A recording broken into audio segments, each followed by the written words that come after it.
Mom used to tell me that the legend of the Frogman had been very popular on the Upolu Island in Samoa. She used to say that mothers around there didn't want their kids going out on their own unless they were with an adult, and that people around there just don't go somewhere they don't know. They need to be taken there first by somebody who knows the way. She told me a story once about 3 siblings, a girl and 2 boys who were never allowed to go outside unless their parents or another family member went out with them.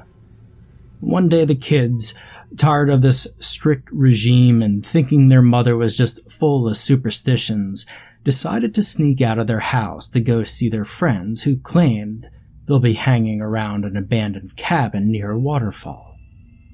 It was said there was going to be a party that day. So the older brother and the sister took their younger brother and decided to find the waterfall. And the dad, a fisherman, was gone for a few months, and the mom had to go visit their poorly grandma that day.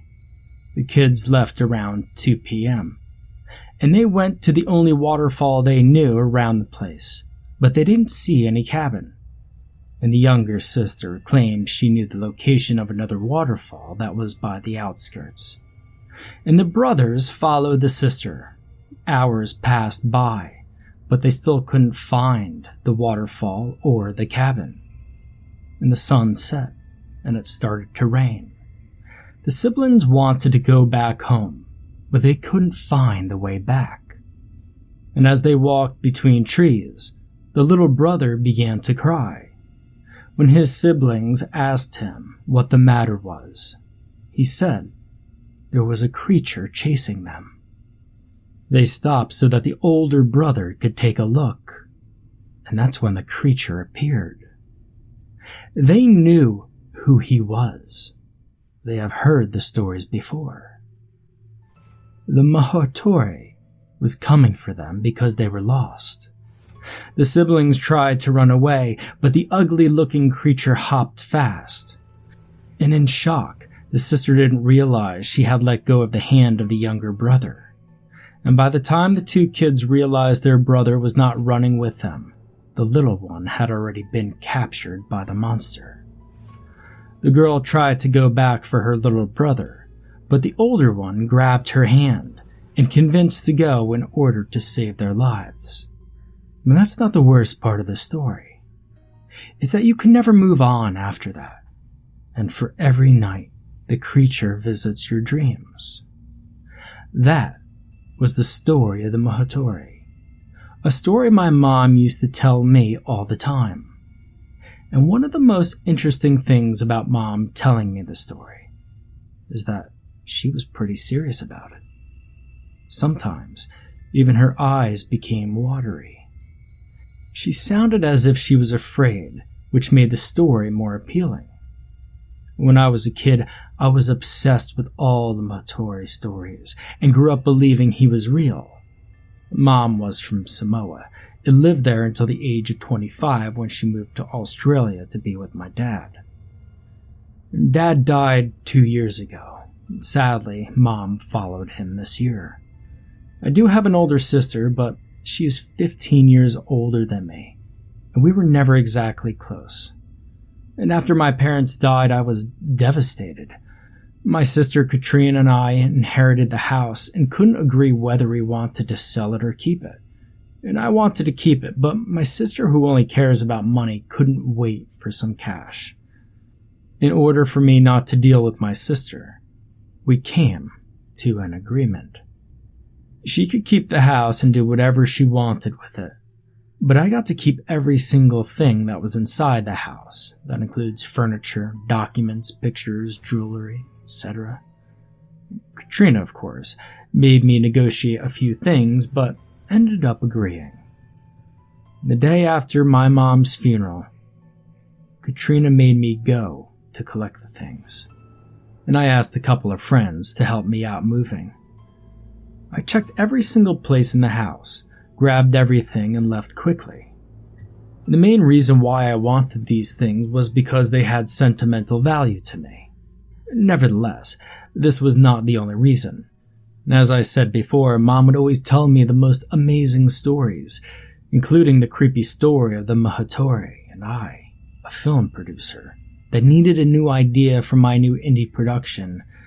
Well, I wanted Mom's story. Mom used to know that story perfectly, and so did I, but I wasn't such a good storyteller like my mom.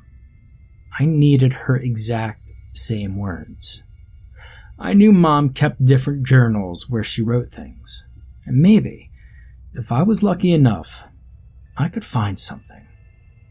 And that same night when I was home alone, I came across an old chest. I looked everywhere for the key, and finally found it in Mom's jewelry box. And when I opened the chest, I found some very, very old photos. And many of those pictures were pictures of Mom and her family in Samoa. And I recognized pretty much everyone from other pictures she showed me or from my trips to Samoa. However, I couldn't recognize the young boy who appeared on some family pictures. I was a little curious for a bit, but ended up figuring out he must have been one of my uncle's kids or something. And for many days I checked every single thing, but couldn't find anything relevant. So I had a brilliant idea. I would travel to Samoa to get some information on the legend of the Mahatori from my relatives. And so I called my cousin Tom, who was the son of my mom's brother Sepho, and asked him if I could stay there for a few days. He and the others agreed, so I booked my flight and traveled the next weekend. I got to the capital of Samoa on Friday evening. However, my family is located in a place near Salamumu, which is south, so I had to travel a bit more. I decided to take a bus. The bus was rather empty. There were only maybe 7 other passengers on there, and during most of the trip I was on my own seat, but then decided to sit closer to the locals so that I could ask them some questions. And I was more than sure that a couple of the older people traveling with me knew about the local legends, including the Mahatori. First, I sat with an older woman. The conversation started pretty normal. We asked each other where did we come from, where we were going, the usual stuff. However, it all changed when I asked her about the legend of the Mahatori. I noticed her eyes changing, and she asked me why a white-looking kid like me wanted to know about it. I was honestly taken back, but I answered that, I was a filmmaker and was interested in knowing about the legend. And she responded, "The Mahatori legend is not for entertainment. It's to be taken seriously." And I asked her if she could tell me her version of the story, but at that moment, she asked me if I could change my seat because she wanted to get some sleep. And, I had no other option but to say yes and move away. I obviously offended her somehow. When I was going back to my seat, I had a guy who was sitting 2 seats behind the old lady, and he invited me to sit next to him. He was a student who lived at the capital, and he told me he had heard the conversation and wanted to know what I knew about the creature and what my plans were. And I told him that I was interested in doing an independent horror movie about it, and then I told him what I knew of the story. When I finished talking, the young man had a smirk on his face. The first thing he said was that I should stop asking people about the legend, because, they did not take it well. And secondly, he said that my version of it was one of the most interesting ones that he has ever heard, and that I should get to the bottom of it. And I wanted to ask him what he meant, but at that exact moment the bus had arrived to Salamumu, and it was time for us to get out. But before we got out, he said, "Listen, everybody around here knows who the Mahatori is, but everybody around here has their own version. Ask your family about it," he said as he got up from his seat. When we got out of the bus, he handed me his business card. "And hey, if you need me one day, call me." Minutes later, after arriving to the station, Tom came to pick me up. I hadn't seen him in at least 4 years, so, I was very happy. Tom took me to Uncle Sepho's house where both of them, Sepho's wife and cousin Marla and her kids live. And when I got to their home, everybody was just so very nice to me. I was offered delicious traditional foods and beverages. Myself and my family had so much to catch up on, and we were having such a good time speaking about a lot of things, including Mom. So I didn't want to ruin the vibe and decided not to question my family regarding what I wanted to know. Well, at least not for the first day or two. However, on the third day, as I was speaking to Uncle Sepho and Tom, I brought up the Mahatori. Hey, when I was a kid, Mom used to tell me the story of this creature called the Mahatori, I said.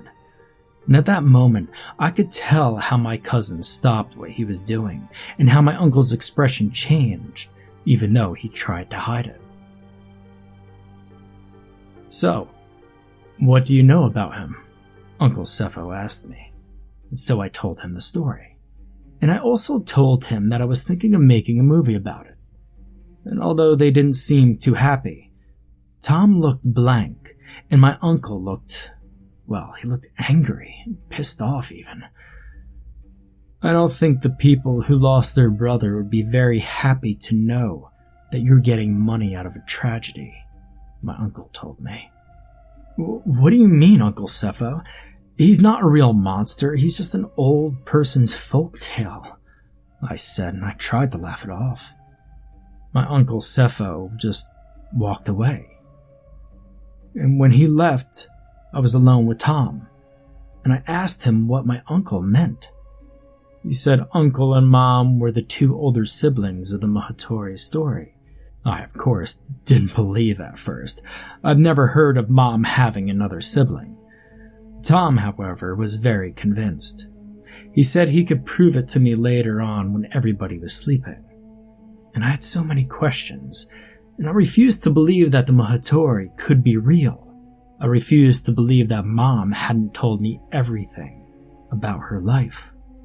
And the only thing I could do was wait for Tom to show me his evidence. Earlier in the morning, probably around 1 in the morning, Tom opened the door to my room. I was still awake, still thinking of the things he said earlier. Tom opened his backpack and showed me a brown folder. He opened the folder and proceeded to show me some pictures. They were family pictures with Grandma, Grandpa, and 3 kids, and I recognized them all. The little boy on the pictures was the same boy who was on some of Mom's pictures. The boy I couldn't recognize. And despite seeing all this evidence, I refused to believe this was real. Or at least that the creature had been the real cause of their brother's death. And as Tom left, I decided to go outside and walk by the beach. I just needed to clear my mind. And I walked probably for an hour when I noticed that there was a path similar to the one on the story. So I decided to follow it. It's such a small village, and I walked for so long. I was now at the outskirts of the village. I couldn't help but feeling curious. I wanted to wander around through the trees and find the waterfalls. So I headed to an unknown place, all on my own. I did not follow the elders' advice. I wanted to do the exact opposite. I wanted to see the creature, if it were real. I walked around this unknown path for an hour, and every minute I looked at my watch, nothing manifested. At some point, I got angry, and it angered me people could be so superstitious. So, I just started screaming. I started to dare this supposed creature that steals people that gets lost. If you're real, then show yourself. I screamed at the top of my lungs. But I must say that I soon found what I was looking for. I started hearing this sound. It sounded as if a frog was croaking. And soon after that, there were some loud noises, as if a giant was walking past. But it wasn't that. It was him. The half-frog, half-human creature. He was heavier and uglier than I thought. It was slimy and fat. I ran and ran, trying to escape from that repulsive thing. And while I ran, I never looked back. I ran for 30 minutes while he was behind me trying to catch me. His breathing was the ugliest thing I've ever heard, and eventually I just stopped hearing him. When I was certain he was not there anymore, I turned back. He was gone. I had seen the frog creature, the Mahatori, and I had survived. I returned home, packed my things, and earlier the next day, I took a plane back to Australia. I could have told my family the truth, but the Mahatori had harmed them enough. I can now see that my uncle and the other villagers were right. It's not a good idea to entertain people through somebody else's suffering. The time running away from the Mahatori was the scariest thing that had ever happened to me. And Mom's story was right. You never really escape from him. He's always in my dreams. And I decided to call the guy I met on the bus because I needed to know what he knows about the frog creature. And the problem is that even though I'm afraid of the creature, I still want to know more.